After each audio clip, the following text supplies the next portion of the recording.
In this video lecture, we're going to review the fight or flight response and how this response is related to our anxiety disorders. You might have noticed some of the characteristic responses associated with the fight or flight response in the class activity that we started this module with. The fight or flight response represents activation of the sympathetic nervous system. So this is what happens when an individual experiences a threat in their environment, and this is an adaptive response that prepares the individual to respond effectively to that threat or dangerous thing in the environment.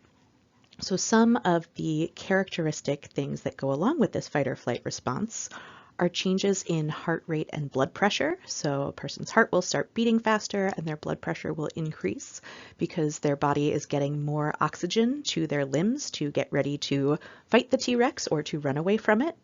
Similarly, respiration rate is going to increase the available oxygen so that the organism can respond. Another component of this sympathetic nervous system activation is increased muscle tension. So an individual's muscles are going to get ready to respond because they might have to fight that dangerous thing in the environment, or they might need to run away or change direction very quickly.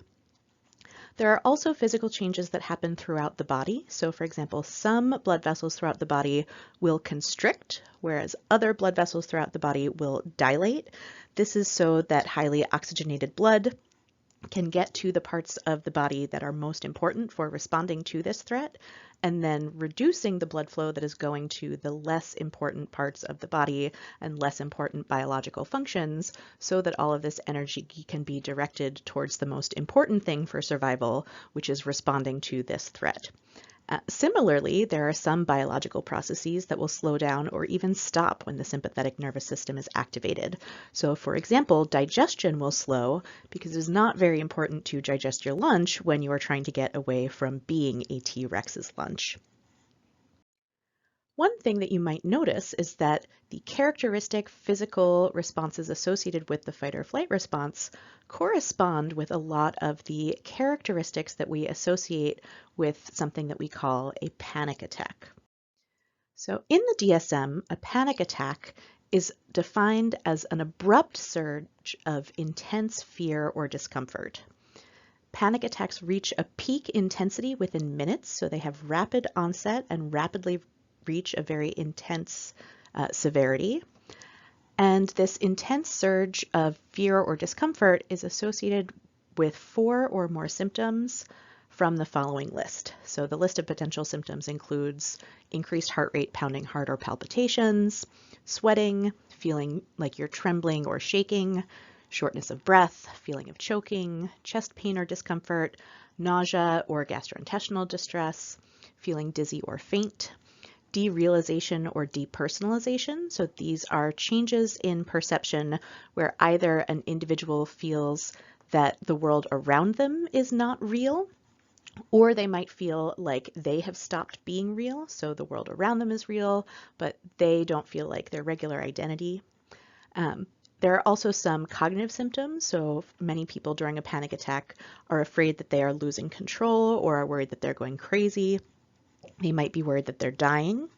And some other physical symptoms include feelings of numbness or tingling sensations, and also perceived changes in temperature, so chills or hot flashes.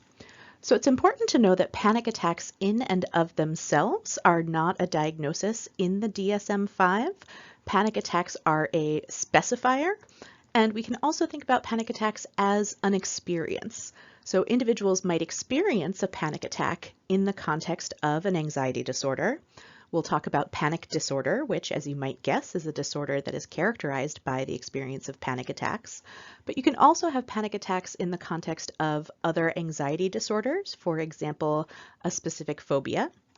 You can have panic attacks in the context of disorders that are not classified as anxiety disorders. So for example, post-traumatic stress disorder or obsessive compulsive disorder. And also individuals can experience panic attacks not in the context of any disorder. So an individual who does not meet diagnostic criteria for any diagnosis might have a panic attack or might even have occasional or regular panic attacks and not meet criteria for a diagnosis. So a panic attack in and of itself is not an anxiety disorder. If we think about those symptoms that are associated with panic attacks, we're going to notice a lot of overlap between the sympathetic nervous system activation that characterize that fight or flight response and the symptoms that the DSM-5 associates with panic attacks. So if we think about increased heart rate and blood pressure, an individual who is experiencing that sympathetic nervous system activation might perceive an increase in heart rate. They might feel like their heart is pounding, or it might feel like they're having palpitations. They might also experience chest pain or discomfort from noticing that increase in heart rate or blood pressure. Person who's experiencing increased respiratory rate from that sympathetic nervous system activation might feel short of breath. So if you breathe very rapidly, you can actually make yourself feel like you're going to pass out and you'll feel like you're not getting enough oxygen, even though you are. This can also lead to perceived feelings of choking, feeling dizzy. That muscle tension that accompanies our sympathetic nervous system activation that's getting us ready to respond to that threat in the environment can lead to some of these physical symptoms like feeling like you're trembling or shaking. So you might notice if you clench your fists really hard that your hands start to shake or that your arms start to feel like they're trembling. This can also lead to sensations like feeling numb or feeling tingling sensations. These changes in blood vessel dilation, so constriction of some blood vessels and dilation of other blood vessels, can cause some of the symptoms that are associated with perceiving temperature, so individuals starting to sweat or feeling chills or hot flashes. And changes in digestion can cause these symptoms of nausea and GI distress. And then finally, we have our cognitive symptoms, and these are often thoughts that people will have in response to these physical sensations that are ways that they are interpreting or explaining these physical sensations. So having all of these changes in how their body feels might make them feel like they are out of reality or like their identity has shifted. When people experience these symptoms, particularly in a context where there's no identifiable cue that brought on this response, people might worry that they're losing control or going crazy. And many people will worry that they are dying, that these are physical sensations that are not caused by a panic attack, and they can't identify anything stressful in their environment, so they worry that these are physical signs that they are in danger and that there is something wrong with their health. So throughout this module, when we talk about our anxiety disorders, we are going to be talking about disorders that are characterized by excessive fear and anxiety and related behavioral disturbances. So one way of conceptualizing these disorders is thinking about them as maladaptive fear responses. So we have this adaptive fight or flight response. We have this adaptive sympathetic nervous system activation that in the context of something threatening or dangerous in our environment helps us to survive. So it helps us prepare to get away from or to fight with something that is dangerous in our environment so that we can cope with that stressor. So we can think about our anxiety disorders as either an excessive version of that fight or flight response. So maybe we are responding to something with a disproportionate level of fear. We could think about it as a wrong activation of the fight or flight response. So maybe this fight or flight response is being turned on in response to something that's not actually threatening or dangerous. And particularly later in the semester, when we talk about post-traumatic stress disorder, we can also talk about disorders that are characterized by an inability to turn off this adaptive fight or flight response.